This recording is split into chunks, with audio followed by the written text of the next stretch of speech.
breaking down every game, every day in Major League Baseball. This is the Baseball Betting Show. Here is your host, Greg Peterson. A warmer brother, hello. Welcome to lovely Las Vegas for the Baseball Betting Show with myself, Greg Peterson, now part of the Beast and Family podcast. We've got a great podcast for you, as in segment number 2, we're going to be joined by Matt Josephs. You know him better as Mid-Major Matt. He's going to be chatting with us about what he's been noticing in the strikeout prop market thus far this season, how he evaluates some of these games that they are a little bit mysterious when it comes to pitching matchups, because I am doing this as we've got a trio of TBD starters, the New York Mets, the San Francisco Giants certainly on the forefront of them, so we've got that going on. It looks like we're going to get Brian Hoying for the Miami Marlins. That's a little bit up in the air as well. So how he evaluates those situations. And we're going to dive into some games for Tuesday with him in the final segment. Going to give you guys picks and analysis on every game on the betting board for this MLB Tuesday as we touch them all. If you do have a question, comment, segment idea, what have you for this podcast, you do have one of two ways to be able to throw those in. First one is my Twitter timeline at GNet_D1. Keep in mind, letters EM. Name does not matter, so as per usual, please do send these into the timeline, and the other way is find an Apple Podcast review. If you rate this podcast 5 stars, it is very much appreciated. From there, you're able to fire on whatever you'd like to hear on this podcast via that 5-star review. Did not get in any Twitter questions today, but we had a great day of baseball on Monday. Let's take a look back at it, try to find some trends, and try to get to know these teams a little bit better. Games from yesterday is Greg buzzing about. Here is the rowdy recap. Performance of the night goes to Spencer Strider. 13 punch-outs, 2 hits, no runs allowed, and 8 scoreless innings. The Atlanta Braves pummeled the Miami Marlins 11-0. Joe Jimenez cleaned up the final inning, but Strider was amazing, and for the Atlanta Braves, they provided a lot of firepower, and they hit the over all by themselves, as you had Austin Riley go deep for his 5th home run season, Sean Murphy his 6th, you had number 2 of the season for Eddie Rosario, and then you're able to get a pair of home runs from one Mr. Sam Hilliard. Those are home runs number 2 and 3 of the campaign for him. As for Miami, Edward Cabrera got the start. He gave up a pair of bombs, 4 runs surrendered, and 4 1/3 innings. From there, Stephen Okert gives up a solo run in 2/3 of an inning, and then Sean Nolan, he was not rolling in the deep in this one. 6 runs surrendered in 3 innings, and for the Miami Marlins, 2 total hits in this game. They had as many hits as errors. The Toronto Blue Jays take it to the Chicago White Sox 5-2 as the White Sox now a ghastly 7-16 as Lance Lynn gets shelled again, giving up 4 runs over the course of 5 innings, including a home run to Cavan Biggio, 2nd home run season. Chris Bassett looking better and better as it starts go along, 2 runs surrendered in 6 1/3 innings. Zach Pop, Tim Meza, goodbye for 5 outs out of the bullpen, scoreless before Jordan Romano is able to close things out with a scoreless 9th inning. And for the White Sox, you did have Gregory Santos be able to lend a scoreless inning. Keenan Middleton gave up a run in and out of the bullpen, and Jake Diekman, he goes 1 2/3 innings scoreless, but damage had been done.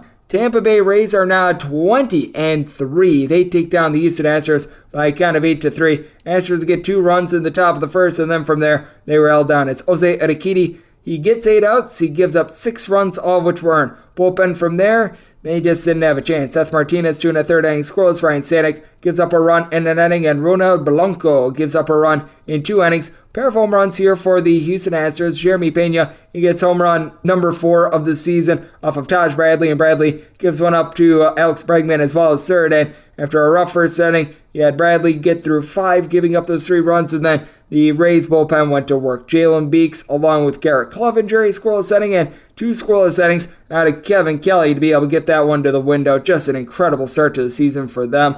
How about the Colorado Rockies shutting out the Cleveland Guardians? The Guardians team that had been 18-3 in Cal Quantrill's last 21 regular season starts. 6-0 the final for Quantrill. Gets destroyed, giving up 5 runs in 3 1/3 innings, including a home run to Jerickson Profar, his 3rd home run season. From there, the bullpen did their part. Xavier Curry was able to give 3 1/3 innings scoreless. You did have 1 2/3 innings from Tim Aaron giving up a run, and Nick Sandlin, pair of outs out of the bullpen. But for the Guardians, been really rough sledding for their lineup. Austin Gomber entered into this game with a 12-12 ERA, 5 scoreless innings. Jake Bird, 2 scoreless, and then Justin Lawrence, Pierce Johnson, a scoreless inning. So, not a good display of power there, but a good display of power for the DK Nation write-up pick. This was never a sweat. 5-4. The over hits, and the Baltimore Orioles, Then you get the W. We were on over 8, and it was 4-4 in the bottom of the 4th inning. So that was terrific. Chris Sale, well, he sold on this one. No strikeouts and 5 runs allowed in 5 innings. That was rough. You had Ryan Brazier led to scoreless inning, and Brendan Bernardino came in for 2 scoreless, but damage had been done, and Dean Kremer, it's not like he had a great start either, as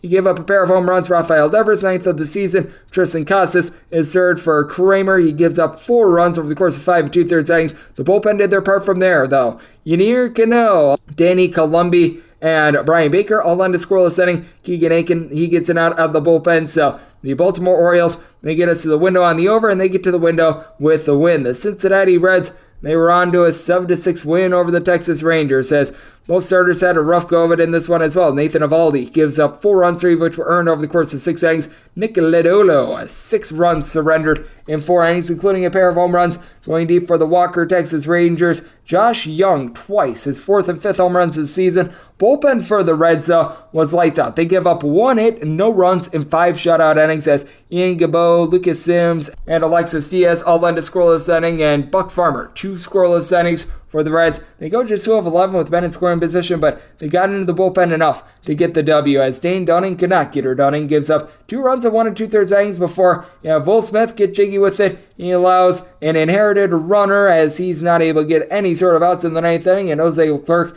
gets an out of the bullpen, but allows a unearned run, as there was a fielding error by Josh Young that allowed the Cincinnati Reds to be able to get this one to the window. Milwaukee Brewers are starting to fall in some tough times. They've now went 1-3 in their last 4 games, and they lose to the Detroit Tigers by a count of 4-2 for the Tigers. Nick Maton goes deep off of Colin Rea for his 4th home run season. For Rea, he gives up 4 runs in 5 innings. Bullpen from there did their part, as Bryce Wilson led 2 scoreless innings. Alex Claudio, Jay Cousins, they combined for 2 scoreless, fresh off the injury list for both of those guys. And for the Brewers, both runs come off of solo home runs against Matthew Boyd, as Mike Brasso gets his 3rd home run season. William Contreras is 1st, as for Boyd, he allows 2 solo home runs over the course of 5 innings. Bullpen from there did their part. Alex Lang, Jason Foley, Tyler Holton, and Jose Cicerno all end a scoreless inning.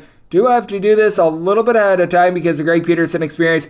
That is now at midnight Eastern time, 9 o'clock p.m. Pacific, so I'm recording this right around 7:15 p.m. Pacific, and I do have to say this, the Oakland A's, they got 5 runs in the first 2 innings off the LA Angels, as Jose Suarez just completely destroyed in this one. And the Oakland A's, 3 home runs. AC Aguilar is 3rd, Brent Rooker is 5th, Kevin Smith is 1st. This is not a completely anemic offense when they're away from home. At home, because it is very much a pitcher-friendly ballpark, that is a little bit of a rough state of affairs. And as I record this right now, we've got the top of the 8th inning between the Minnesota Twins and the New York Yankees. Looks like the Twins are going to be able to get out of a bases-loaded ordeal, with Johnny Brito once again having a rough start in this one. Went 2 2/3 innings, gives up 3 runs. Greg Weiser from there gives up a 1 run in 2 innings. Albert Abreu, an unearned run, but for the Minnesota Twins, they got a really good start out of Sonny Gray. 7 scoreless innings. Griffin Jacks from there had the bases loaded, but he was able to wiggle his way out of it. And Joey Gallo went deep for his 6th home run season. Not a lot on Royals, Diamondbacks, and Cardinals, Giants as of right now, so we're going to have a little bit of cleanup on the podcast tomorrow. And to clean up what we're seeing trend-wise in baseball right now, we're still seeing quite a few overs. It's about a 52.2% hit rate to the over thus far this season, 167 overs to 153 unders. But if you take a look at the last 7 days in Major League Baseball, unders are starting to come through, 46 unders to 38 overs. And if you look at the last 7 days as well, favorites are doing quite well for themselves, 53 and 35 straight up, and all but 9 of these favorites have won by multiple runs to be able to cover the run line. And if you look at the entirety of the season, favorites 205 and 128 straight up, so that's a 61.6% hit rate, which is much higher than normal. But if you take a look at the run line, 47 of those favorites have not been able to cover the run line, winning by just 1 run. So that's what we're seeing in Major League Baseball right now, and that's what we all got on Monday. Coming up next, we're going to be talking with Matt Josephs, better known as Mid-Major Matt, about what he's been making out of K-Props thus far this season, and to take a look at Tuesday's slate right here on the Baseball Betting Show with myself, Greg Peterson, now a part of the VSiN Family Podcast. Are you ready to become a winning sports bettor? Schedule a call with SBIA to find out how their service can make you a long-term winning player. They've developed an innovative algorithm that maximizes units returned, and they are so confident in their system that they offer a money-back guarantee. Sign up by October 31st and get their MBA package at no cost until they reach 10 net units. They treat sports betting like a business. So if you want to learn how to make your sports betting dreams a reality, visit them at SBIA1.com and check them out on social media at SBIA Sports. Breaking down every game, every day in Major League Baseball, this is the Baseball Betting Show. Here is your host, Greg Peterson. And we're back here in lovely Las Vegas for the Baseball Betting Show with myself, Greg Peterson, now part of the VSiN family of podcasts.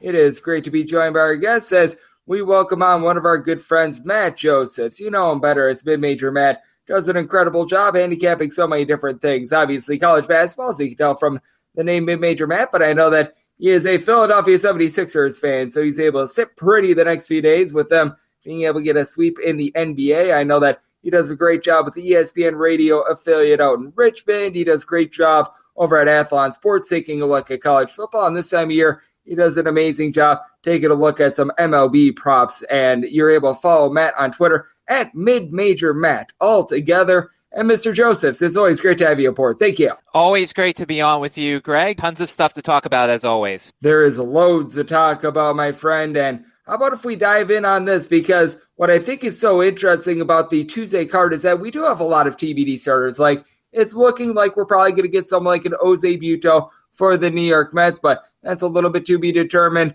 It was just decided a few minutes before we jumped on this podcast that you were going to be getting Mr. Old Brian Hoying going for the Miami Marlins. The San Francisco Giants, they're a little bit out in the wind with regards to what they're going to be doing for a starter. How do you gauge some of these games in which they do have some TBD starters like this New York Mets game, and are you able to find more opportunities to be able to make some money, or is it typically a case where because there are a lot of unknown elements that makes it tougher to handicap these games? Well, yeah, it certainly makes it a whole lot tougher, not to mention that the books don't exactly put out a lot of things when it comes to those games, even if we know one starter. Like, you know, when you mentioned that Mets game and we know that Josiah Gray is pitching, you'd expect to maybe get some Mets hitters and maybe Josiah Gray's K-prop, but we don't get any of that sort of stuff. And I find it fascinating how the books handle this sort of thing, because it's almost as if the Mets starting pitcher is going to affect how they hit or how Josiah Gray is going to pitch. So the books usually take their time on this thing. I have set numbers in my mind that I'm kind of looking at playing, but the books definitely take their time trying to put all the numbers out, especially in the prop market for those contests. You are going to be getting these numbers relatively late, and I do think that it's going to be interesting to see how to gauge these teams. And I know you do a great job of taking a look at the strikeout market. What have you made out of some of these teams that were relatively reliable last year that maybe haven't been thus far this season? Because I know a team that we always look at in terms of not striking out a lot is the Houston Astros. It's been a little bit more hot and cold with them, with all the players that have been on the injured list, Jose Altuve, Michael Brantley and company. I know the Cleveland Guardians were a team that you were able to find a lot of good value on last year as well. Their offense has been way down. So what have you made out of these first 3+ weeks? Because I do think that there's been a lot of unexpected in terms of the prop market. You mentioned the Astros. Last year, they averaged 4.12 strikeouts overall against starting pitchers. This year, it's up a strikeout, 5.13. 6 strikeouts per game against right-handed starting pitchers. I mean, this is pretty insane. 10 overs, 5 unders so far. Now, the one thing that's been kind of consistent, actually been a little better, is they're still very good against lefties. 1 over, 5 under so far, and a 2.83 strikeouts against left-handed starting pitchers for the Houston Astros. And the Guardians, they started out really slow. They had 7 of their first 9 games. They went over their strikeout prop, and then they had a 6 straight under thing going. So they're back to normal a little bit when it comes to strikeouts. 3.7 against right-handed starting pitchers, 4.45 against left-handed starting pitchers. So they're kind of normalizing a little bit. It's so funny because whenever you look at these lineups, you have to know who's catching. Mike Zunino has been a guy who strikes out a lot. Martin Maldonado has been a guy who strikes out a lot. You have to look at a lot of these places. Unfortunately, the catching position is not a deep position, and there are some bad catchers in Major League Baseball. So that's something you always have to handicap when you take a look at some of the strikeout props and the teams that they'll be facing. I think that that's so important as well. And interestingly enough, I was talking about the fact that the Mets have yet to decide on a starter. The Washington Nationals are actually averaging the fewest strikeouts per game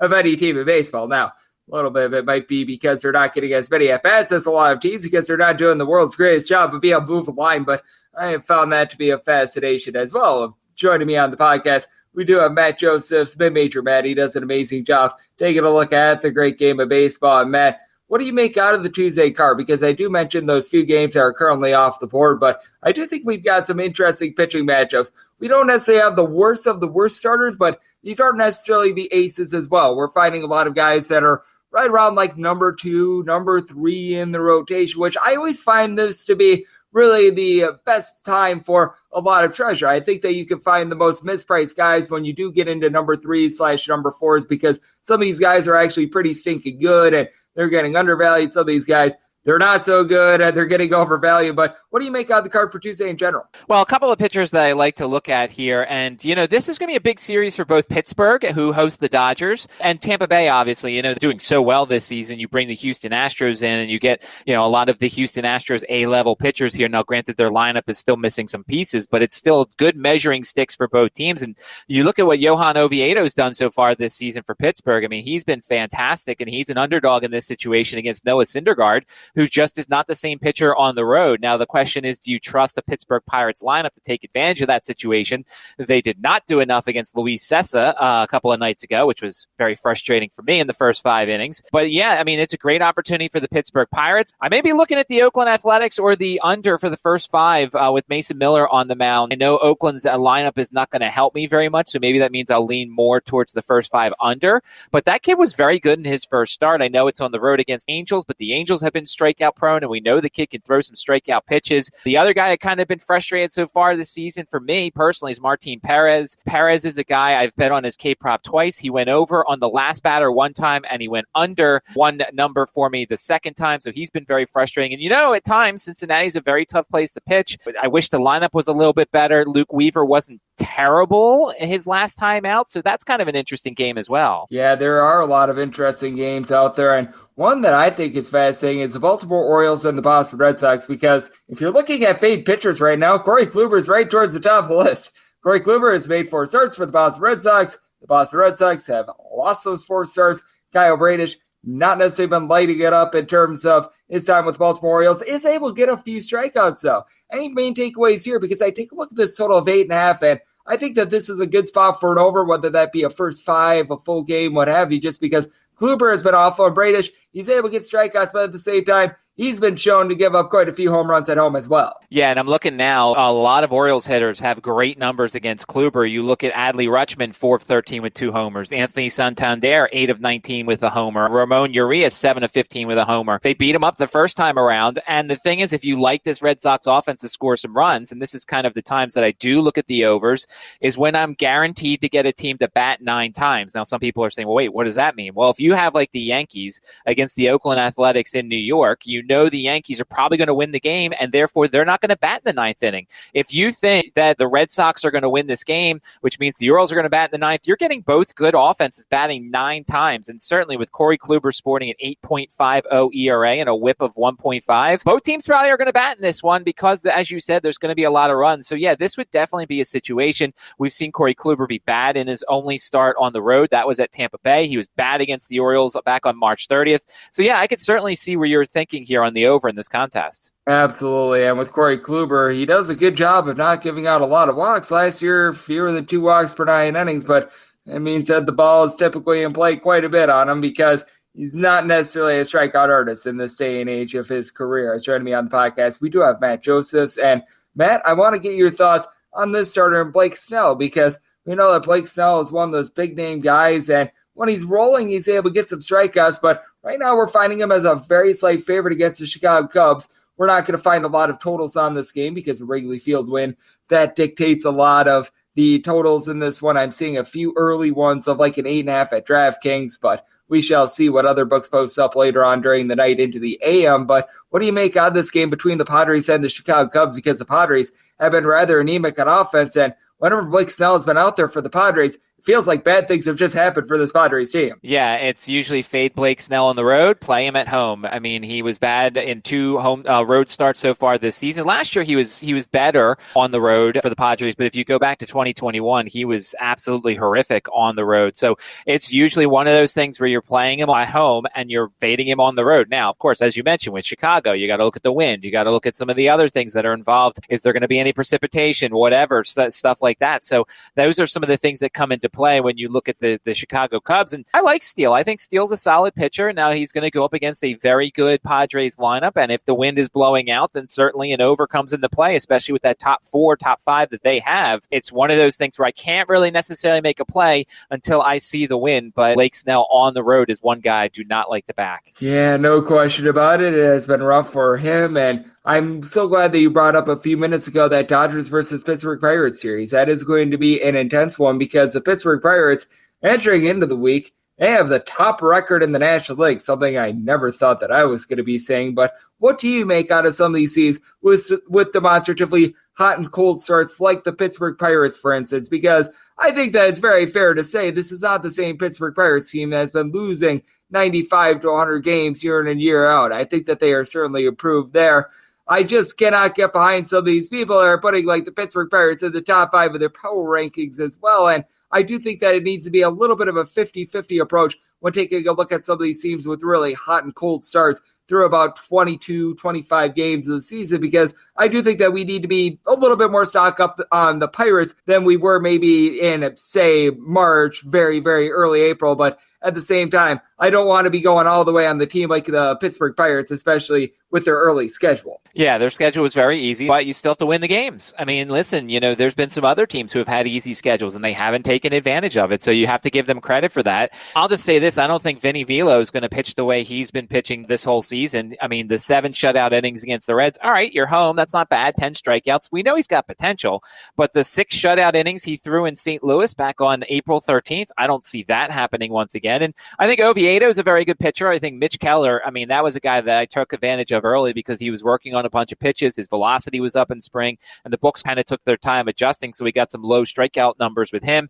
Rich Hill is going to give you 5 innings. Now, I don't know how those 5 innings are going to go, and Contreras is all over the place as well. They've got the young pitching to see if they can survive it, though. That's the question. Can these young pitchers go in July and August when they're making their 20th start, 21st start? Can they keep it going? But until then, you kind of ride this wave a little bit and see how they do against the Dodgers. We know the Dodgers lineup's really good. As I said, Syndergaard on the road is somebody you kind of want to fade a little bit. We'll see if they can take advantage of that situation. He's 0-3 so far this season, and his lone road start, he gave up 6 runs in 4 innings to Arizona. So Pittsburgh might be able to take advantage of that situation. Pittsburgh might be able to, and for Noah Thor Syndergaard, he's looked a little bit better here in year number 2 coming off of Tommy John surgery. So we'll see if he's able to continue to ascend because the strikeout numbers are starting to get back up. ERA has yet to get back there, though, as well. And then I talk about the Pirates and their hot start. It doesn't quite compare to the hottest team in baseball right now, the Tampa Bay Rays. And I'm going to go out here on a limb, and I'm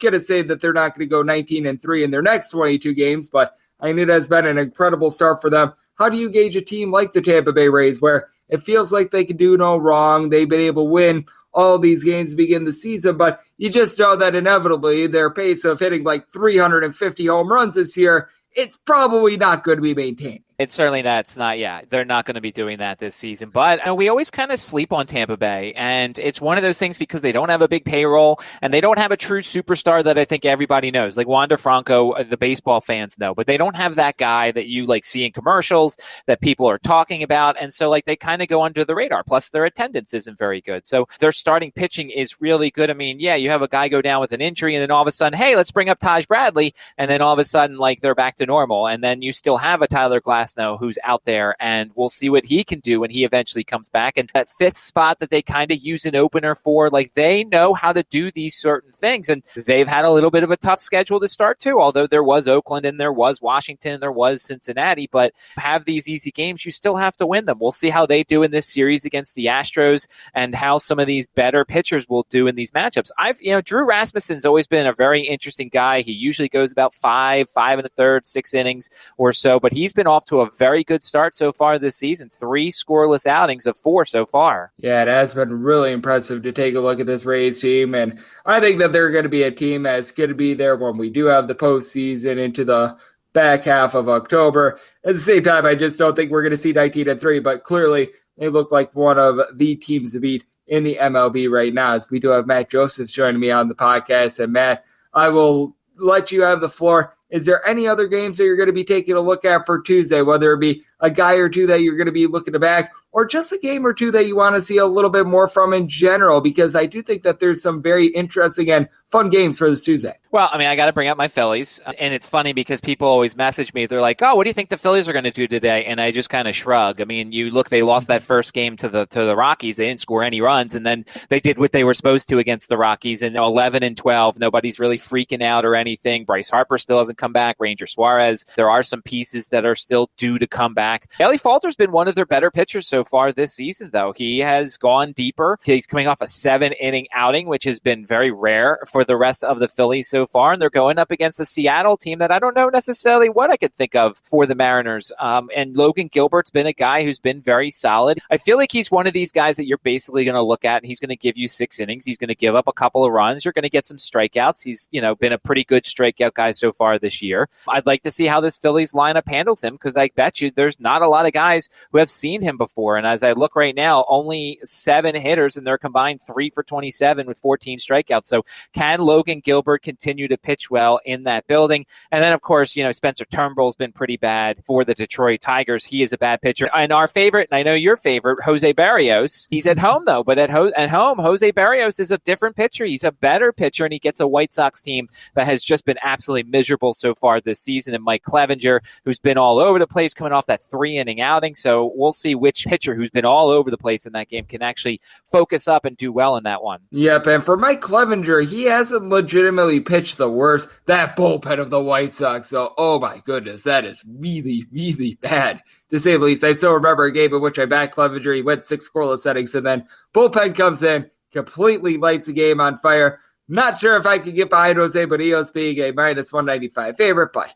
man, this White Sox bullpen, it is the exact opposite of our good friend Mid-Major Matt, and Mid-Major Matt is terrific, which makes the White Sox bullpen absolutely terrible. Matt, I know you do a tremendous job taking a look at college basketball, the MLB, college football, list goes on and on. You name the sport, you probably have a handicap on it, and I always appreciate your time on this podcast. So let the good people at home know it's all on tap for you, and how people can follow along on social media and other platforms. Yeah, at Mid-Major Matt on Twitter, always willing to help anybody who has any questions. I know people ask you about first fives and player props occasionally, and certainly willing to help anybody out. And yeah, now that all the spring football's over, you can kind of start diving in as the transfer portal reopens once again. The rosters kind of shuffle up a little bit. So, as I always like to say, the hamster wheel that is the sports world just keeps on going, and we just keep on handicapping all of it. Absolutely. No rest for the weary, and Matt Josephs does an incredible job taking a look at so many things. You're able to catch his radio show out in the Richmond area. If you have access to it, ESPN Richmond, he does a great job there. And every single time Matt joins this podcast,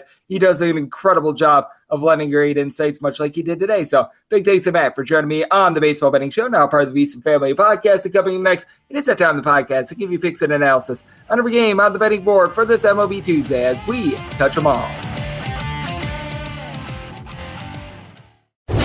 Breaking down every game, every day in Major League Baseball. This is the Baseball Betting Show. Here is your host, Greg Peterson. And we're back here in lovely Las Vegas for the Baseball Betting Show with myself, Greg Peterson, now part of the VSiN Family Podcast. Always great to be joined by Matt Josephs. You know him better as Mid-Major Matt. Does a great job taking a look at the prop market this time of year. I know that he obviously does an incredible job of taking a look at college basketball, but I know that he is very well-rounded, taking a look at some college football, taking a look at baseball. List goes on, and every single time he joins this podcast, we get just a little bit smarter. So big thanks to Matt for joining me in the last segment. Now it is that time of the podcast to give you picks and analysis on every game on the betting board for this MLB Tuesday as we touch them all. If a game is listed on the betting board, Greg has a side and a total on it, so it is time to touch them all. Do note that as per usual, any changes that are made to these plays will be listed up on my Twitter feed at unit_D1. We're going to be going in the Las Vegas rotation, or this is where we go with the National League games first, then the American League games, and any interleague games. Those are going to be at the bottom. That'll keep things all nice, neat, clean, and easy. So without further ado, let's go with this first game of 951, 952 on the betting board. It is the Pittsburgh Pirates playing goes to the LA Dodgers. Noah Thor Syndergaard is going to be going for the Dodgers, and Johan Oviedo is on the bump for Pittsburgh. Dodgers between minus 130 to minus 140 favorites, between plus 118 and plus 125, your number on Pittsburgh. 8 is the total, over and under, both at minus 110. I did set the Dodgers at a minus 152. I'm going to be willing to lay it with the Pittsburgh Pirates. They currently have the best record in the National League, but I do think that there's going to be some regression here, and we have seen Johan Oviedo give up 3 home runs in his 4 starts thus far this season. Now, his last 3 starts have been rock solid, giving up a combined 2 runs, being able to get 21 strikeouts, 6+ innings in every one of them, 2 on the road against the Cardinals and the Colorado Rockies, and 1 at home against the Chicago White Sox. I do think there's going to be a regression, though. I did like what I saw from him towards the back half of last season as well. You take a look at what he did when he was with the Pittsburgh Pirates, final 6 starts. He had given up just 1 home run in 27 2/3 innings, so he's coming around. The bigger question I have is with this bullpen of the Pittsburgh Pirates. You do have Colin Holderman, a lot of David Benner who have been able to do a solid job, but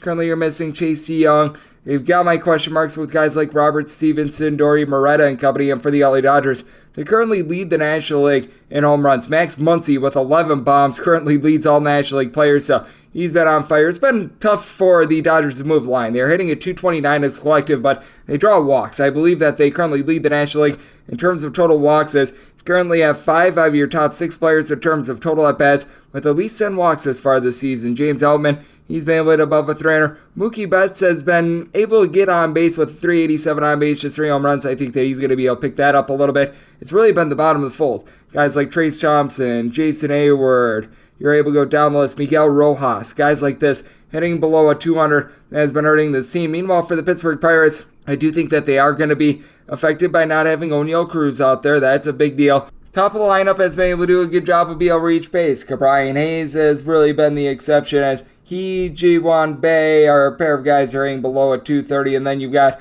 really the entirety of the catcher's spot. Someone like a Cannon Smith and Jigba not doing a whole heck of a lot, but Andrew McCutchen, 380 on base. Brian Reynolds has been terrific, 5 home runs, hitting at 295. Carlos Santana, Rodolfo Castro, and Jack Swaniski are all hitting at least a 250 as well. I do think we're going to see regression with that. And for the LA Dodgers, currently in the bottom half of the big leagues in terms of bullpen ERA. After last year, they were number 1 in the National League in terms of bullpen ERA. Evan Phillips being injured, that hurts. But got a trio of guys, Caleb Ferguson, Yancy Almonte, Alex Vesia, that all had a sub-3 ERA last season. I think that they're going to be able to pick it up. Victor Gonzalez spent quite a bit of time away. He last pitched in the big leagues in 2021. I remember him being a rock-solid guy coming up in the organization. I think that he's going to be able to give them a little bit of a boost. And for Noah Thor Syndergaard, the strikeout stuff is starting to come back from. He's been able to get 8 strikeouts per 9 innings this year, after last year that was more around 6.5. He was coming back from Tommy John surgery last year, so feels like he's starting to get more to himself, as he's given up 3 runs or fewer in 3 out of his first 4 starts, going at least 6 innings in 3 out of those 4 starts as well. Only 4 walks in those 4 starts. So I feel like Thor is starting to come back. The 4.91 ERA doesn't necessarily show that, but I do think that for the Dodgers, they are getting back to having the guy that we all know and love in Syndergaard. I do think that he's going to be able to outduel Johan Oviedo in this spot. And with the Dodgers, I do think that they're going to get some home run power going at semi-total at 8.6. Looking at the over, and with the Dodgers, willing to lay up to a -152. And if you're looking at the run line, find that anywhere between a +122 to a +125 for the Dodgers. They have won all but 18 of their games since the beginning part of the 2022 season, and I believe that they've got 120 wins in total by multiple runs. I personally am going to look at that plus price on the run line rather than take the money line and go with this total over. 953, 954 on the betting board. It is the Washington Nationals. They hit the road face-off against the New York Mets. Josiah Gray is going to be going for the Nationals. Meanwhile, it is going to be determined who's going to be going for the Mets, so this game is off the board. Currently, I'm thinking that it's going to be Jose Buto that goes for the Mets, and if this is the case, I set the Mets -193 on the money line. If you're looking at a run line, I'd be willing to lay up to a -103 on them with a total of 8.2, which means 8 or less. I'm going to be looking at the over 8.5 or higher. I am going to be taking a look at this total under. You've got a Nationals team that is currently last in the National League in terms of home runs, and a guy in Buto that's relatively inexperienced. Buto did a relatively solid job of holding down the fort a little bit earlier this year when he was called in for a bit of a spot start against the Oakland A's. Again, that was against the Oakland A's. I'm not going to put a lot of stock into that. The biggest thing is taking a look at what you were able to get out of Buto at the minor league level during the 2022 campaign. It was with the old Binghamton Rumble Ponies along with Syracuse, and he did walk about 3 guys per 9 innings, but good swinging miss stuff, 9.5 punch-outs per 9 innings. I have to fear him being able to go deep into a start a little bit, but this is a Mets bullpen that, despite not having Edwin Diaz, they've actually been relatively solid thus far this season. They enter into the series number 4 in terms of bullpen ERA. They did a nice job bringing in guys that could hold down the fort, like a Brooks Raley, David Robertson. These were good, wise additions for them. On top of that, Steven Gosich, if you need him to give you multiple innings, he's able to do so. Drew Smith, he's been rock solid. And for the Washington Nationals, they actually have a top 10 bullpen in terms of ERA since the All-Star break of the 2022 season. So many guys like Erasmo Ramirez, Carl Edwards Jr., Mason Thompson, throw in their Hunter Harvey. A lot of sub 3.4 ERA a season ago, and Josiah Gray has been able to put it together as a pitcher. In his last 3 starts, he has just been the victim of bad luck, as the team has allowed a combined 4 runs in Josiah Gray's last 3 starts, and they've been outscored by a count of 4-0, losing 1-0 to the Rockies, 2-0 to the LA Angels, and 1-0 to the Baltimore Orioles. I mean, Josiah Gray has done his part. He gave up a bunch of home runs last season, and has still given up 4 bombs in 21 1/3 innings thus far this season. But if you look at Gray last season, he pitched significantly better on the road than he did at home. 4.11 road ERA, 6.12 home ERA. He did still give up right around 2.1 home runs per 9 innings a season ago, but last year he was giving up well north of 3 walks per 9 innings. His command has still been a little bit all over the place this year. 9 walks in 21 2/3 innings, but has been a little bit better. Problem is he's not necessarily backed up by a great lineup. As I mentioned, just 10 home runs for the Nationals entering into Monday. Now, you do have a few guys who are able to move the line. Lane Thomas has been able to do 275. Victor Robles about a 370 on base, but you've got guys like a Luis Garcia, Alex Call, throw in there pretty much the entirety of the catcher spot, sans Keibert Ruiz. You've got a lot of guys that are hitting right around about a 235 or lower for the CMG American Candelario. It's a 260, and you get a few guys on base, but they're just not able to drive them in. Meanwhile, for the New York Mets, Pete Alonso enters into the series with 10 home runs. He's been absolutely magnificent, but you're going to need to get a little bit more from some of the guys that have struggled to begin the year. Tommy Pham, Francisco Alvarez, Eduardo Escobar, Francisco Lindor, Tomas Nido, all these guys hitting at 225 or lower. You need a little bit more there. Brandon Nimmo has been hitting very well to begin the season, so this is a circumstance where I just don't think the Nationals are going to be able to provide a lot of support for Josiah Gray, even though it is Jose Buto. It is a spot where I'd be willing to pretty much take even money or better on the run line of the Mets. Need at least plus 185 to take a look at the Nationals money line, and on an 8 or less, looking at the over 8.5 or higher, going to be taking a look at the under 955, 956 on the betting board. It is the Miami Marlins on the road facing off against the Atlanta Braves. Charlie Morton is going to be going for the Bravos, and Brian Hoying is on the bump for Miami. Miami is a plus 200 underdog. Minus 240 is your price on Atlanta. 8.5 is the total. Over is minus 120. The under's even. If you're looking at the Braves run line, find that at a minus 115. And I will say this about our good friend Mr. Hoying. The velocity has been up in his minor league starts. I did notice that he was throwing right around 2.5 to 3 miles per hour more, so that is good. What is bad is the fact that I just don't think that Mr. Hoying has been able to figure it out. I was willing to lay up to a minus 125 on the run line and set the Braves at a minus 244 on the money line. I am going to be willing to ride with Atlanta in this spot. With Hoying, he got 1 start and a few relief appearances a season ago, and it was just not good for him, to say the least. A 12.08 ERA. He was getting completely banged around like a piñata, was unable to get a lot of swings and misses. His strikeouts per 9 rate was sub 4.5. He gave up 5 walks in 12 1/3 innings. The 1 start that he did make against the LA Dodgers, he got completely destroyed, was unable to make it out of the 4th inning, so not a very good situation there. And you do take a look at Charlie Morton, and he has been significantly better at home over the last 2 or so years rather than on the road. Charlie Morton last season had north of a 5 ERA on the road. Meanwhile, at home, he was still able to do a solid job. Overall, was able to get right around 10.5 punch-outs per 9 innings. At home, about 1.2 home runs per 9 innings. Opponents hit a 205 off of him. And at home,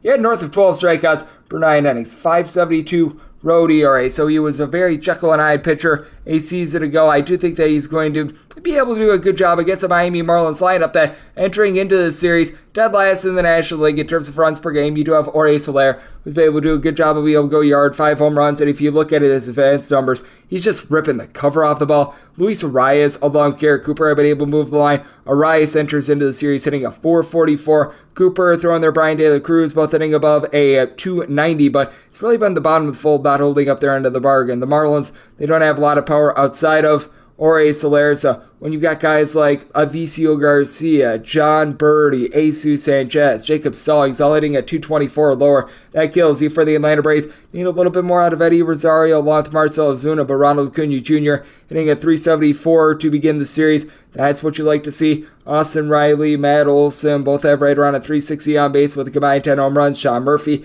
5 home runs in his first 60 at-bats of the season. And for the Atlanta Braves, they're currently right around league average in terms of bullpen ERA. I do think that that's going to be getting better as the season goes along. They're currently dealing with an injury to Rossio Iglesias. They've been without Tyler Madzik for quite a while. Colin McHugh being out of the fold has not helped out this team. And when it comes to Miami Marlins, not a lot of trustworthy guys other than AJ Puck. Uskar Brazoban is able to give you a few okay innings, but when you're looking at some like a Sean Nolan, Stephen Okert, Andrew Nardi, these are not guys that you necessarily want to be having a whole heck of a lot of faith in, and I do think that Hoying is going to get destroyed by an Atlanta Braves team that led the National League in terms of home runs last season. I did set my total at a 9.6. Charlie Morton, he is very much up there in years. I do think that Miami is going to be able to play a little bit of small ball on him, so I'm taking a look at the over in this ordeal, and at a minus 125 or less, willing to lay the Atlanta Braves run line, 957, 958 on the betting board. It is the Slam Diego Padres. They hit the road face-off against the Chicago Cubs. The man of steel, Justin Steele, goes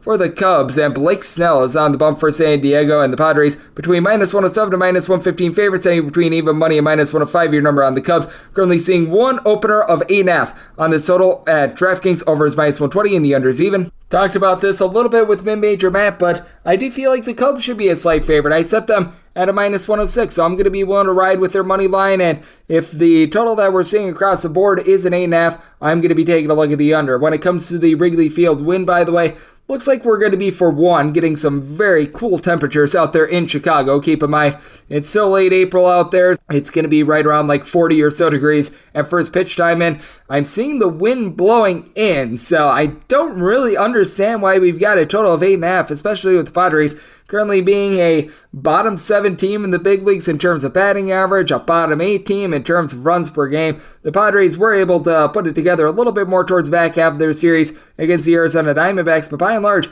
got a lot of guys that they just have not been able to move the line in general. As you take a look at Ha-Seong Kim, along with Juan Soto, I keep saying it, he's not worth the money that was paid to him. Austin Nola, Manny Machado, Trent Grisham, all hitting at 220 or lower. As a collective, they're currently hitting at 217 now. For Xander Bogaerts, he has been terrific. He's got 5 home runs. He's got north of a 400 on a base, and I will say this about the Padres as well. If you take a look at their home and road splits from last season, they average about 3.4 runs per game at home, 4.9 on the road. They are a better road hitting team than a home hitting team, but I mean, even going into the series, hitting at 209 as a collective away from home with 12 home runs over the course of 11 games, that's not necessarily too terrific. And for the Cubs, they don't necessarily have a lot of guys that are able to go yard. Patrick Wisdom has been carrying the mail in terms of the deep ball, 9 home runs thus far this season, but got a lot of guys moving the line. Dansby Swanson, Ian Happ, Nico Horner, Nick Madrigal, C.A. Suzuki. All these guys are hitting at least a 290. Cody Bellinger is up to hitting a 300 as well. He's been able to supply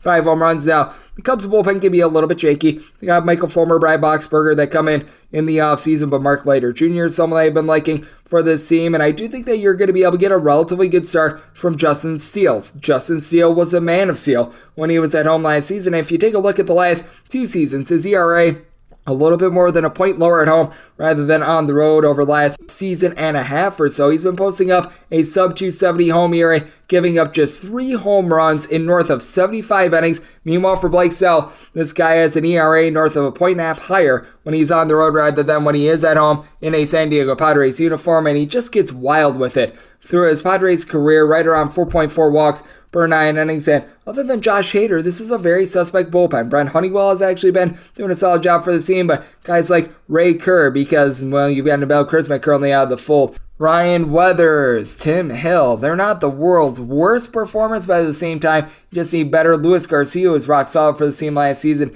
He's got north of a 10 ERA. Just really not working out with this Padres bullpen. I do think that the wind is certainly going to be of help, and I think that Justin Steele is going to be able to hold down the San Diego Padres. So if we are getting the 8.5 like I'm seeing right now, I'm going to be looking at the under semi-total at 7.7. And with the Cubs, I want to lay up to a minus 105 with them. 959, 960 on the betting board. The St. Louis Cardinals are on the road facing off against the San Francisco Giants.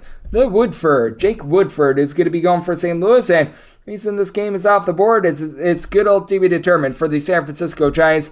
They were thinking it was going to be Sean Manaea, and if it was Sean Manaea, I set the Cardinals at a minus 124. If you get a bullpen game of the San Francisco Giants because Manaea, he might be on the injured list due to a shot confidence, well, it would probably be something relatively similar. I might move the Cardinals a little bit depending upon what happens here, but as of right now, assuming it would be Manaea versus Woodford, set the Cardinals at a minus 124 on the money line with a total of 8.7, 8.5 or less. Looking at the over 9 or higher would be looking at the under with Manaea. 6.60 ERA, just got completely destroyed in his last start against the New York Mets. I will say, he's given up 3 earned runs or fewer in 5 out of his last 6 starts dating back to last season, but ever since he's left Oakland, it's just been a really bad situation. Not going to go too much deeper because we don't know if he's going to start or not. We do know that we're getting Woodford, though, and he's been getting let up himself. 6 home runs in 19 and a third innings. Good news for him. Oracle Park, one of the most pitcher-friendly ballparks that you're going to find in the big leagues, but for Woodford, he had massive home and road splits last season as well. He had a 3.29 road ERA compared to a 0.86 home ERA, which I can't even believe that those are real numbers. He was coming out of the bullpen, so rather small sample size. Did not allow a home run on the road, and he's seen a lot of regression with regards to that home run pop this season, but I do think that he's better than what he's performed thus far this season. And you do take a look at the St. Louis Cardinals, and darn near everyone not named Nolan Gorman has 2 home runs. Tommy Edman has 3, Nolan Gorman has 6, and Nolan Gorman is hitting for about a 300 as of right now. But then you've got Lars Zupar, Alec Burleson, Brendan Donovan, Jordan Walker, Paul Goldschmidt, Nolan Arenado, the Towel Boy, all with 2 home runs right now this season. But it feels like for the Cardinals, darn near everyone's hitting between, I would say, about a 265 and a 285. Nolan Arenado, Contreras, Tommy Edman, Alec Burleson, Jordan Walker, Paul Goldschmidt. They're all in this fold, so they're doing a good job of moving the line. And for the Cardinals, relatively solid bullpen. Ryan Helsley, looking like the guy that we came to know and love in 2022, throwing 100 miles an hour. Genesis Cabrera, Giovanni Gallegos have a good out of the bullpen. Zach Thompson is able to lend you some length, but the San Francisco Giants currently a bottom 7 team in the big leagues in terms of bullpen ERA, which is why I do feel suspect about them, whether it is Manaea or if it is like Sean Hegelet and a whole bunch of bullpen pieces, as Rogers squared has not been good for this team. Taylor Rogers, north of an 80 ERA. Tyler Rogers has been okay, but all the inherited runners that he's been given, he has not been able to hold it down there. Tristan Beck has become a little bit of a long guy for this team, and he was never really impressive at the minor league level, so I'm not sure what you're going to be able to get there. And with San Francisco Giants, they very much do rely upon the deep balls. They're averaging about 2 home runs per game when they're on the road. At home, it's barely over 1 home run per game. So this team, I think, is actually going to be worse at home than on the road this season, as you've got a quadrant of guys, Sergio Estrada, J.D. Davis, Michael Conforto, Mike Yastrzemski, who have all been able to give you 4 home runs this season with the Giants.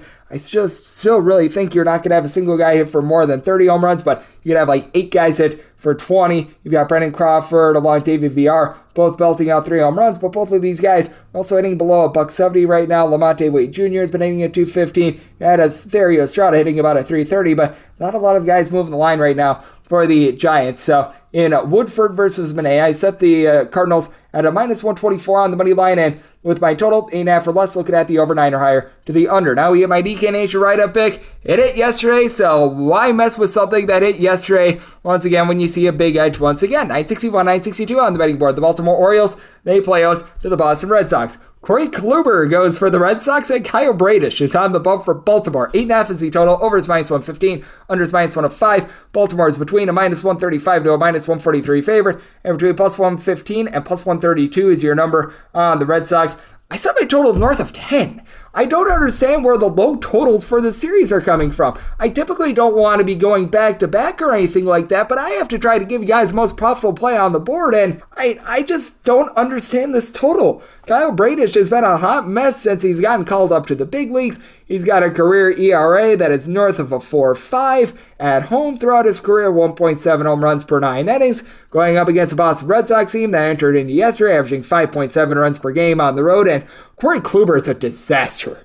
Corey Kluber has an 8.50 ERA. He's made 4 starts. He's got 4 losses. He has given up 4+ runs in 3 out of these 4 starts, giving up 6 home runs in 18 innings. Last year, his walks per 9 rate was sub 2, 8 walks in 18 innings this year. He's a broken man, and for the Boston Red Sox, they entered into yesterday with a bullpen ERA that was in the top 12 in the league, but if you date it back to the All-Star break of the 2022 season, It's an ERA of north of a 5, and the Orioles in that time span, they are 14th, and the Orioles legitimately entered into yesterday with the top 5 bullpen ERA. I do think there's going to be a little bit of regression here. I don't think they're a terrible bullpen by any stretch of the imagination. Danny Columbi, Brian Baker, these are solid guys, and then you hand the ball to Felix Bautista, but at the same time, Cianel Perez has been overperforming a little bit. Keegan Aiken, I've got my question marks with him, and for the Boston Red Sox, do you feel good about having Kenley Jansen at the closer spot? Because I don't. And then you've got guys like Brennan Bernardino, Ryan Brazier, Caleb Ort, Richard Blyer, whoop-de-stinkin-do. That's not going to strike fear into anyone. And for the Red Sox, I will say this, they are a little bit of a top-heavy lineup, as you've got your top guys really doing a nice job of moving the line, like Justin Turner down for what? About a 388 on base. Rafael Devers goes deep yesterday. He's hitting about a 255. He has slugged out 9 bombs. Alex Verdugo, nearly a 400 base. Masataka Yoshida, after a rough start to the season, he had 2 home runs in the 8th inning in that game against the Milwaukee Brewers, and he got 3+ hits yesterday, so that is something that you like to see. Now, guys like Christian Wong, Yu Chang, Tristan Casas and company do need to pick it up, but the top half of the lineup, it is solid. And for the Baltimore Orioles, they're the beneficiaries of these new rules, with them being able to steal a bunch of bases, as Ori Mateo and Cedric Mullins have the most stolen bases of any tandem out there in all of baseball. You got Adley Rutschman, Austin the Say's kid, both hitting above a 285, and you got Ryan Mountcastle, who has not necessarily been able to give you a lot of contact, hitting about a 220, but he's been able to supply north of 20 RBI for this team after dealing with an injury to begin the season. Anthony Santander looks to be getting back to himself as well. I just am very befuddled by this total. I set it north of 10, so my write-up here, that is going to be on the over. If you're looking at the Orioles run line, you're finding it anywhere between a plus 140 to a plus 145. I set the Orioles minus 149 on the money line. Set the run line more around to where I needed at least a plus 130. I'm going to ride with the run line. I think that they're going to be able to get into this Boston Red Sox bullpen. I think that they're going to Kluber hard in a high-scoring game. So looking at the run line of the Orioles, and DK Nation write-up pick, that is going to be on the over. 963, 964 on the betting board. The Houston Astros in third face-off against the Tampa Bay Rays, as Drew Rasmussen is going to be going for the Rays, and Luis Garcia is on the bump for Houston. And Houston is an underdog of anywhere between plus 135, and I'm now seeing as high as a plus 155. Anywhere between minus 155 and minus 168 is your number on the Tampa Bay Rays. 7.5 is your total. Overs between minus 110 to a minus 120. The under, that is anywhere between even and minus 110. And did set my total at 7.8. I'm going to be looking at the over. Drew Rasmussen was absolutely masterful at home last season. A sub 2.4 ERA certainly was not able to maintain quite that number when he was on the road last season, but by and large does a nice job of holding down the fort, is able to give you right around 2.5 walks per 9 innings. I like what he's able to supply, but you do take a look at Luis Garcia on the flip side. He was actually really good away from home a season ago. Thus far this season, he made one start away from home, gave up 4 runs in 4 innings, but during the 2022 campaign, 2.85 ERA, giving up less than a home run per 9 innings. Now, if you take a look 2 seasons ago, he was really rough on the road with a 4.24 ERA. So I do think that he is somewhere in the middle of last year and 2 years ago. Nothing great, nothing terrible, and this is an Astros lineup that they're back in full force.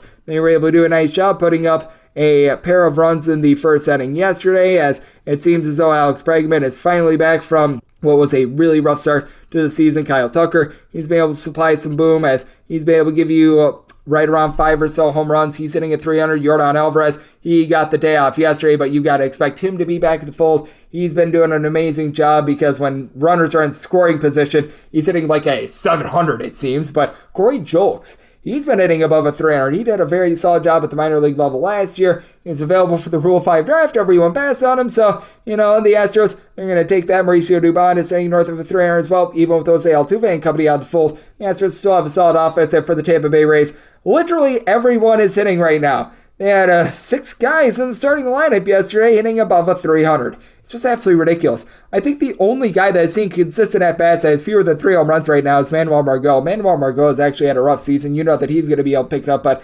all these guys have been amazing. Christian Bethancourt, Wander Franco, Randy Arozarena, Yandy Diaz, they're all hitting. And for the Tampa Bay Rays, they're a top 5 team in terms of bullpen ERA right now, going up against the Houston Astros team that was number 1 in terms of bullpen ERA a season ago, as you've got a lot of guys that are going to be on call in this game, as Pete Fairbanks, Jason Adam, Colin Pouchet, these are more of your one-inning guys. They did have to dive into their bullpen a little bit more with Taj Bradley yesterday, so they're going to need a little bit of length out of Drew Rasmussen. I think that he's going to be able to supply that. Meanwhile, for the Houston Astros, They only got 8 outs out of Jose Urquidy yesterday, which means that they're really going to need Luis Garcia to be able to hold it down. I was expecting a little bit of regression with this Astros bullpen from last season. Ryan Stanek, Seth Martinez, Brian Abreu, Rafael Montero, all these guys had career years last season. Martinez got used up for 2+ innings yesterday, so he's going to be out of the fold there. So I do think that this is too low of a total. Rays are just ripping the cover off the ball right now. Semi-total at 7.8. Looking at the over. With the Rays, I saw some value very early on, and if you still have that minus 155,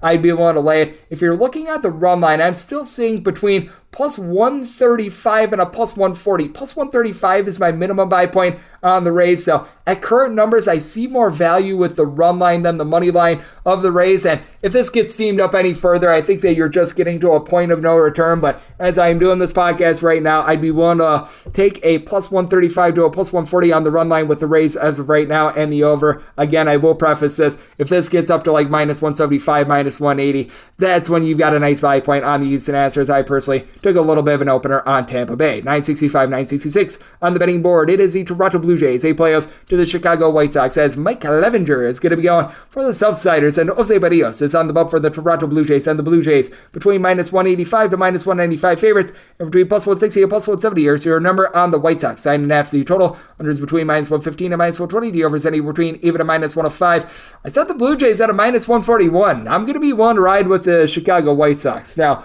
Jose Barrios, we have to give him credit. He is much better at home than he is on the road. His ERA was a full 2 points better at home than it was on the road last season. And last 2 starts for Barrios, not as bad. 12 innings. He gives up 3 runs, only 1 walk. Swing and miss stuff wasn't great with 9 strikeouts, but he looked better.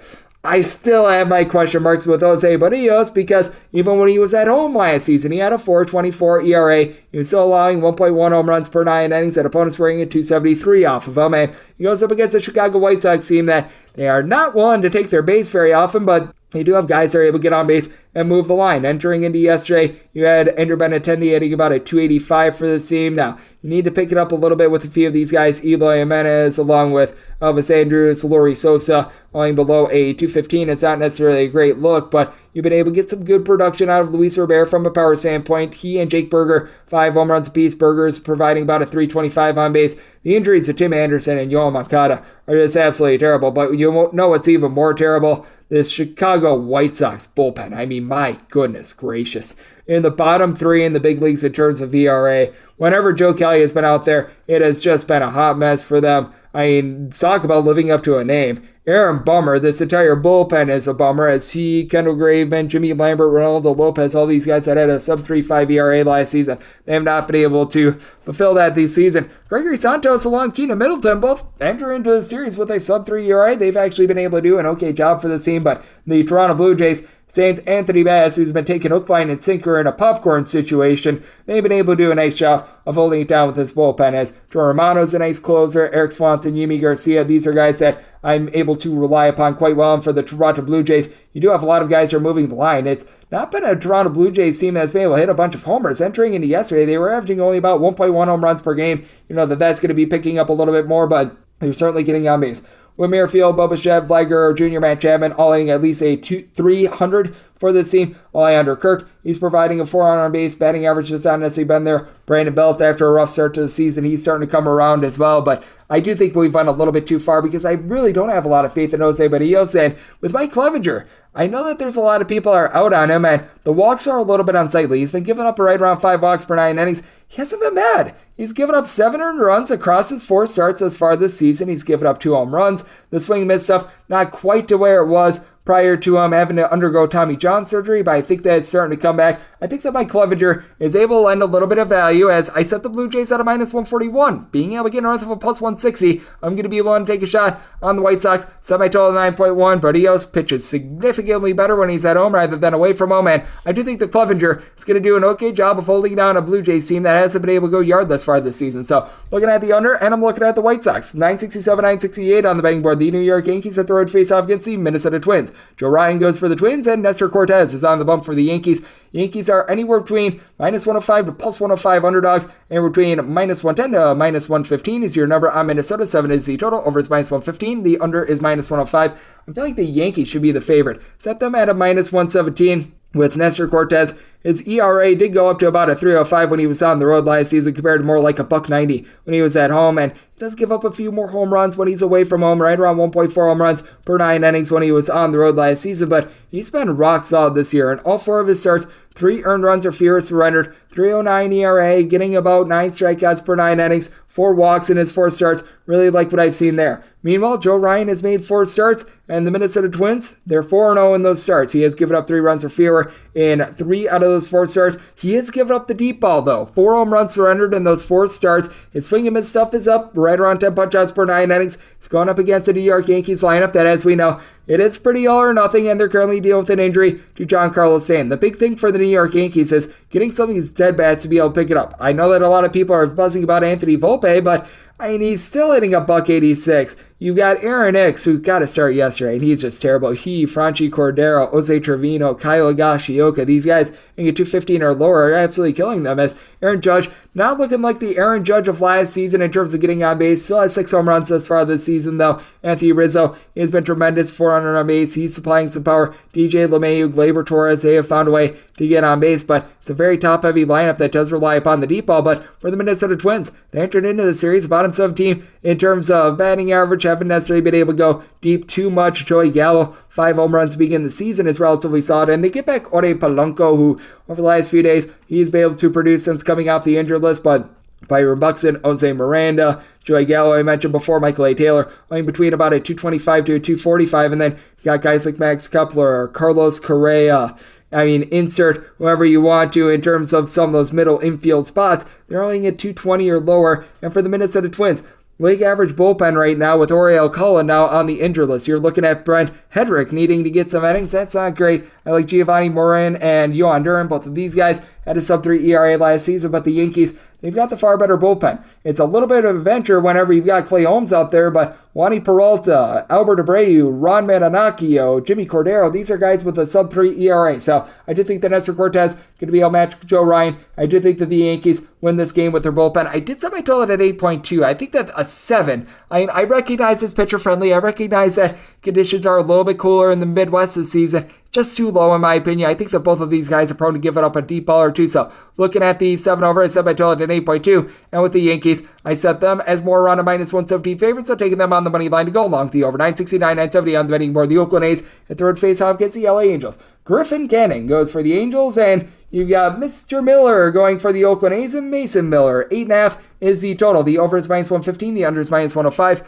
With the Angels, it's anywhere between minus 178 to minus 190. Anywhere between plus 155 and plus 166 is your number on Oakland. I needed at least $2 to take a shot on Oakland. And if you're taking a look at this run line, finding the Angels run line anywhere between even money and plus 110, I was willing to lay up to a minus 110. So I'm going to be taking a look at the Halos on the run line. Griffin Canning has come back and has looked relatively solid in his first few starts of the season, 10 and a third innings. He has given up 4 runs along the way. Strikeout numbers aren't quite to where they were prior to him experiencing the back issues that kept him out all of last season, but the command looks to be a little bit better. 3 walks over 10 and a third innings. You're certainly going to be taking that. Meanwhile, you've got a guy in Miller that I know that Mid-Major Matt was talking about a little bit earlier. His strikeout numbers at the minor league level were extreme. He was getting north of 14 punch-outs per 9 innings. I mean, that's just absolutely tremendous. You have to question the stamina, and you have to question the just command that he is going to be able to show, because at the minor league level, he was giving out quite a few walks. I think that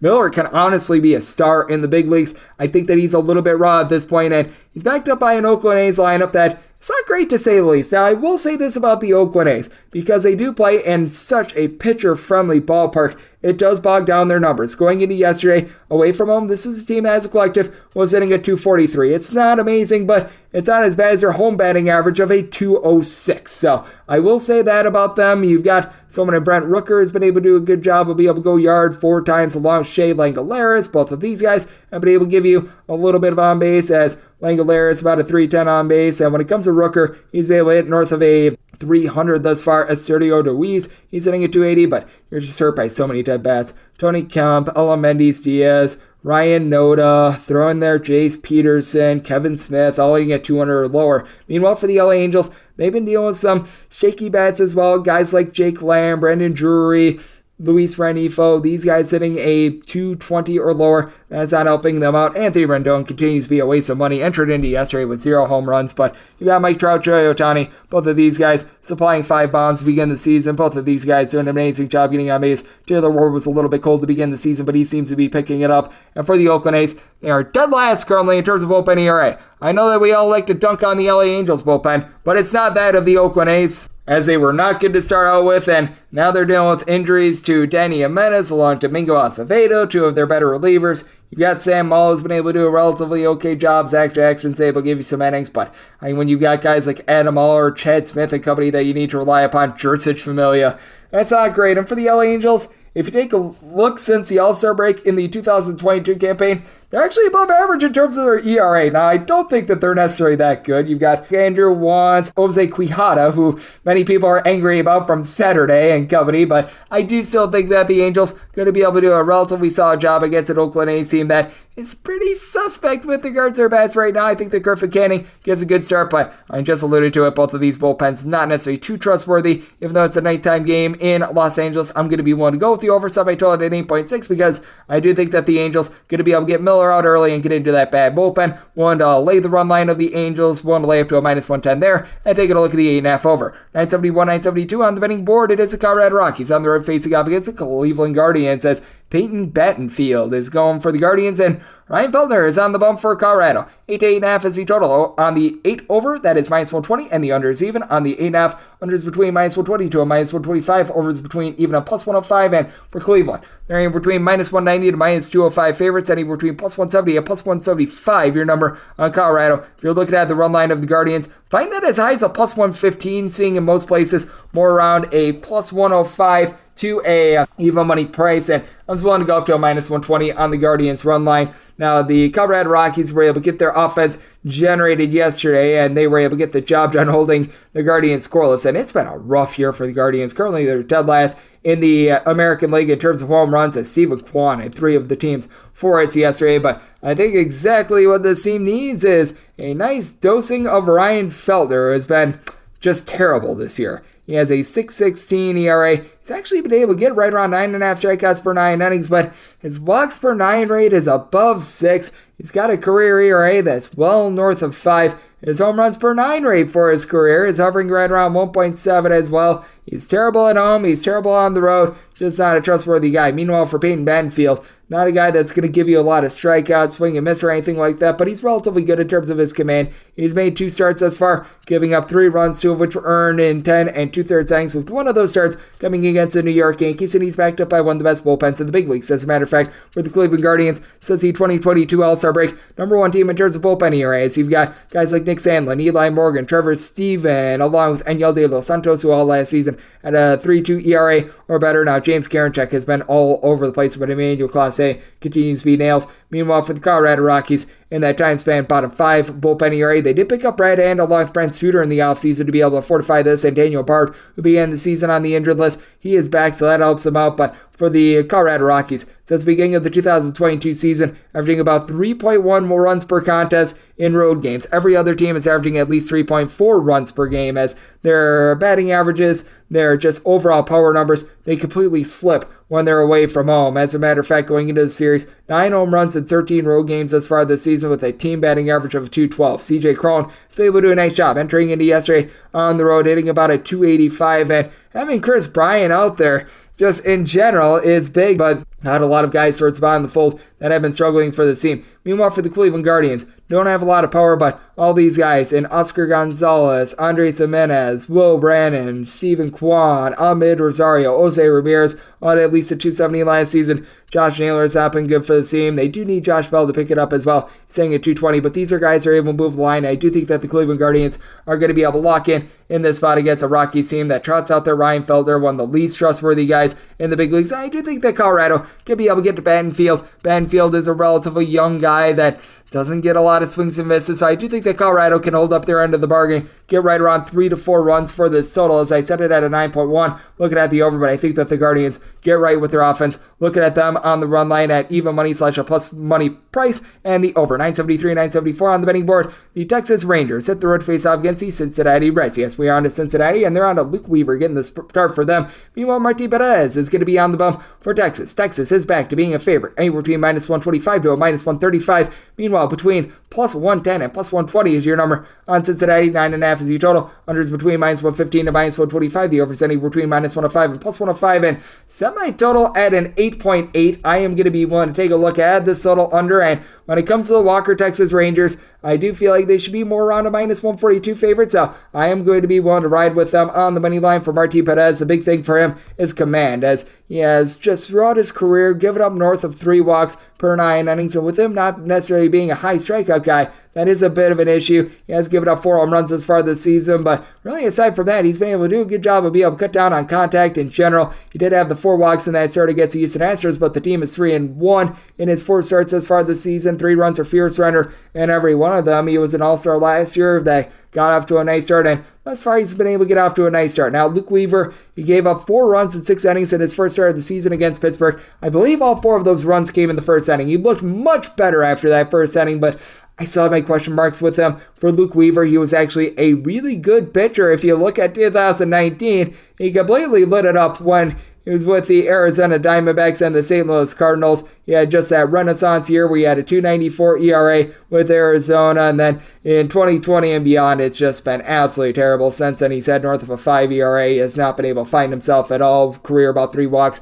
per 9 innings. He's always had some good swing and miss stuff, but it's not backed up by a good bullpen either. With the Cincinnati Reds, you do have Alexis Diaz, Fernando Cruz. They both had a sub-2 ERA last season. And Lucas Sims is someone I do like, but guys like Derek Law, Reviers, and Martin Ian Gabo, these are guys that you can't trust. And going into yesterday, the Texas Rangers had a top 5 bullpen in terms of ERA with Jose Leclerc, Brock Burke, Jonathan Hernandez, also playing sub-3 ERA last season. Cole Ragans has been very good in this bullpen. They pick up Will Smith as well for Texas. They are dealing with the injury to Corey Seager, but they've still been very functional with their offense. As Marcus Semien, he's been able to give you about 3 home runs over the last 9 or so days. You got Josh Young go deep twice, and both of these guys are able to give you north of a 275 batting average. Adolis Garcia got off to a little bit of a rough start to the season, but over the weekend had that 5-for-5 game for him to be able to get online. And Leody Taveras is now giving you north of a 250 batting average. You do need the catcher spot in general. Bubba Thompson, guys like this to pick it up, but feels like the Rangers getting a bit more fortified with their offense. And for the Reds, don't have a single guy with north of 3 home runs. And from last year, they did not bring back a single guy that had more than 12 home runs. You do have guys at the top able to move a line. Spencer Steer, Jonathan India, DJ Friedel are all hitting at least a 285, but then you get to Jake Fraley, Nick Senzel, Jose Barrero, a bunch of guys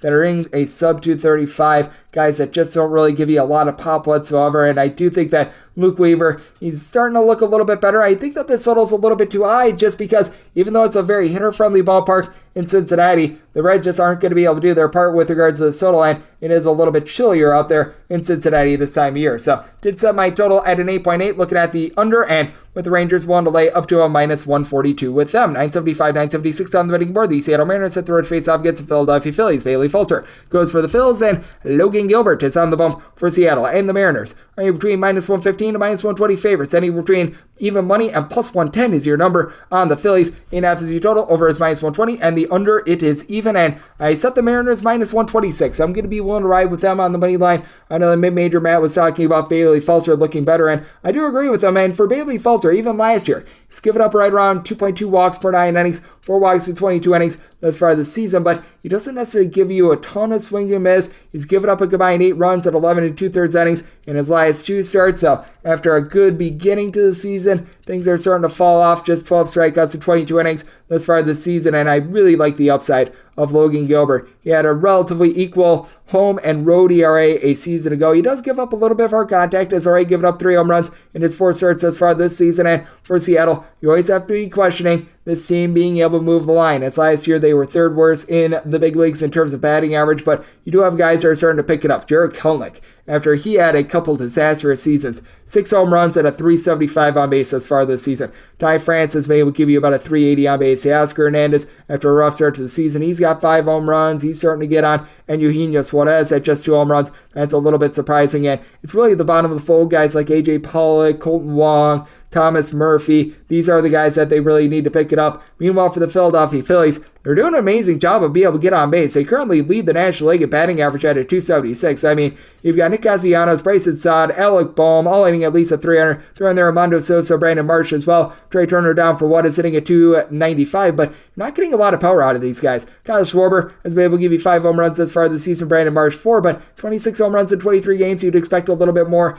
Not having Bryce Harper or Rhys Hoskins out there is hurting them. And for the Philadelphia Phillies, the bullpen has looked a little bit better in the back half as Jose Alvarado has become a really good closer for this team, but the question is, how do you get to him? Because this Phillies team, they're still 26th in the league in terms of bullpen ERA. You got guys like Junior Marte, along with Andrew Vasquez. And Vasquez has actually been good thus far this season, but Connor Brogdon and company, they're just not necessarily trustworthy. They're going to be without Andrew Bellotti for quite a while, not necessarily too much of loss. They employ Craig Kimbrell. Why they employ Craig Kimbrell, I have no idea, but it's a discussion for another podcast another day. And for the Seattle Mariners, this team, even though they've been dealing with some bullpen woes with Andres Munoz being out of the fold, they're still 7th in the league in terms of bullpen ERA. Justin Topa has been good for this team. Paul Sewell, Penn Murphy had a sub-3 ERA last season. Things get adventurous with Diego Castillo, but by and large, I do think that the Mariners are going to be able to shut the door with their bullpen. I do think that Bailey Falter is going to falter a little bit. I think that Gilbert is a better starter, so I'm willing to lay up to a minus 125 with the Mariners, and did set my total at 8.3. Phillies are doing a good job of being able to get on base. They're not driving those guys in, though, so looking at the under on 8.5, and I'm looking at the Mariners money line, 977, 978 on the betting board. The Detroit Tigers hit the road face-off against the Milwaukee Brewers as Eric Lauer goes for the Brew Crew. Spencer Turnbull is on the bump for Detroit, and Detroit anywhere between plus 142 and plus 150 underdogs, anywhere between minus 162 and minus 170. Your number on the Brewers, 8.5 is easy total. Under is minus 115, the over is minus 105, and with the Brewers, I did set them as a favorite of minus $2. I was willing to lay up to a minus 110 on the run line, seeing that between plus 120 and plus 125, I'm going to be willing to take a shot there. Spencer Turnbull missed the entirety of the 2022 season, and it shows as he's made 4 starts this season, going 18 and a third innings, 7.85 ERA. He's always been good at keeping the ball in the yard. He's given up just 2 home runs thus far, but his walks per 9 rate is 4.5. He doesn't get a lot of strikeouts, gives up a lot of contact. That is not a good trio right there. Meanwhile, for Eric Lauer, he's always been significantly better at Miller Park than he has been on the road. I mean, you just take a look at last year. 256 home ERA, 476 ERA on the road. At home, he's given up about 1.2 home runs per 9 innings. On the road, that went north of a home run and a half. And for the Detroit Tigers, the team is just not generating any offense. Going into yesterday, dead last in the American League in terms of runs per game. I believe that they were second to last in terms of home runs. You do have a few guys that may go yard for you. Nick Maton along with Kerry Carpenter are combined 7 home runs between the two of them, but these two gentlemen, Javi Baez, Akil Baddoo, Spencer Torkelson, Miguel Cabrera, darn near everyone else that isn't named Riley Green, Zach McKinstry, and Eric Haas, all hitting at 225 or lower. It's just absolutely terrible with this Detroit Tigers team. Meanwhile, for the Milwaukee Brewers, I do think that there's going to be a little bit of regression with their offense as well. They're averaging right around 5.5 runs per game at home. You do have William Contreras hitting north of 300. You've been able to get a little bit more out of Christian Yelich, though. He just still has never been able to return to that MVP form, and I do think that the injury to Garrett Mitchell is big. Now they're having to start Blake Perkins, who probably got called up a little bit too soon and might not be up to snuff at the major league level, but you've been able to have Rowdy Tellez give you 7 home runs. He's moving the line. Willie Adames looking like the Willie Adames of 2 seasons ago. Mike Brasso now has 3 home runs in limited at-bats. That's been solid for the Milwaukee Brewers. They entered into Sunday with the number 1 bullpen in the big leagues in terms of ERA. The 9 spot that they allowed in the 8th inning costed them that, but they're still 8th in the league in terms of bullpen ERA, and I did see a little bit of regression when they were number 1 in the league in terms of bullpen ERA, and you know what? They bring back Alex Claudio and Jake Cousins. These are 2 good pieces of the bullpen. Now they don't have to deal with, Javi Guerra, Matt Bush. So thank goodness gracious there. Peter Strzelecki has been very good in this bullpen. Joel Payamps has been able to give you some nice innings. And for the Detroit Tigers last year, their big thing was having some good bullpen pieces. Guys like Gregory Soto, Michael Fulmer, Joe Jimenez, a lot of guys that they let go last offseason. Well, that is going to be coming back to bite them. They still have Jose Cicerno, who had a sub-3 ERA last season. Jason Foley has been relatively okay, but it does take a big, giant drop-off. I do think that Eric Lauer is going to be able to do a better job than our good friend Spencer Turnbull in this spot. I do think that the Milwaukee Brewers are going to be able to get to Turnbull, but I think that the Detroit Tigers are going to have a shortage of offense in this game as well. Semi-total at 8, so here on an 8.5, looking at the under end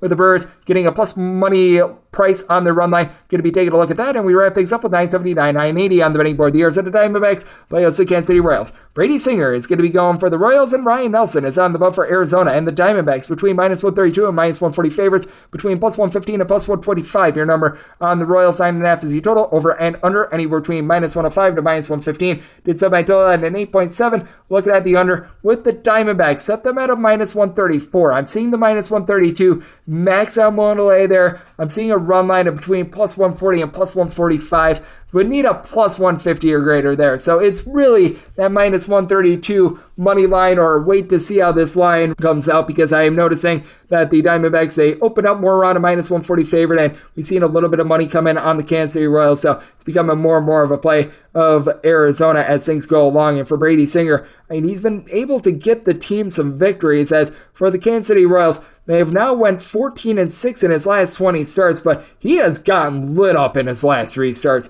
Lit up to the point of 18 runs in his last 3 starts. 5 home runs in that time span. He's been able to cut down on the walks since last season. 6 walks in 21 innings thus far this season. Swing and miss stuff is still there, and he's been getting a little bit unlucky on balls in play, but man, it has not been terrific there. And for Ryan Nelson, didn't necessarily impress me at the minor league level. He's been able to make the jump as a big league level pitcher, relatively solid, but still 3+ runs surrendered in 3 out of his first 4 starts of the season. Good news is he gets a Kansas City Royals lineup that is just absolutely awful.